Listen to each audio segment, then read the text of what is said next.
امام حسین کا بچپنا ہے. ایک زانوں پہ امام حسین ہے، دوسرے زانوں پہ جناب ابراہیم ہے. کون ابراہیم؟ جو رسول خدا کے بیٹے. ایک زانوں پہ امام حسین، ایک زانوں پہ جناب ابراہیم. جناب جبرائیل آ گئے اور آتے ہی کیا کہا؟ اللہ سلام بھیج رہے ہیں اور خدا نے فیصلہ یہ کیا ہے کہ ان میں سے ایک کو خدا لینا چاہتا ہے.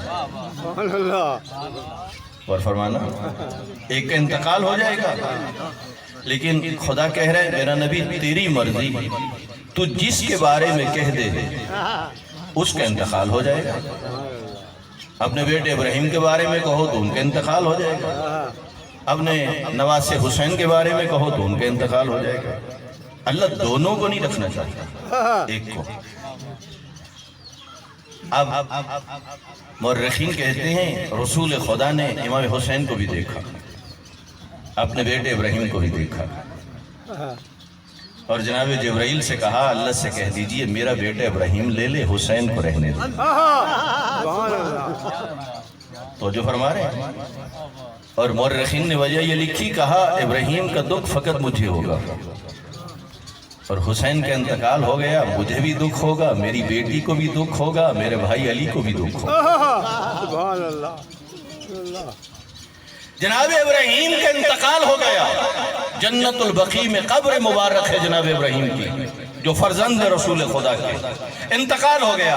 اس دن سے لے کر رحلت پیغمبر تک منظر یہ تھا، جدھر سے حسین آتا نبی اپنی گود میں لے لیتے تھے. لے کے اصحاب کہتے ہیں جب اللہ کے نبی بوسے لیتے تھے ہم گننا چاہتے تھے، گن نہیں سکتے تھے. کبھی مہر نبوت کا سوار بنا لیتے ہیں. اچھا نانا ہے نا، نواسے سے پیار گھر میں بھی دو سکتا ہے، لیکن بات نانے اور نواسے کی حد تک نہیں تھی، معاملہ کچھ اور تھا. تبھی تو اپنی گود میں بٹھا کے اپنے اصحاب میں کہہ رہے تھے لوگوں یاد رکھنا یہ جو میرا بیٹا حسین ہے نا یہ سید ہے. اور فرمانا یہ سید ہے، سید کا بیٹا ہے اور سادات کا باپ ہے. یہ میرا بیٹا امام ہے، امام کا بیٹا ہے اور آئمہ کا باپ ہے.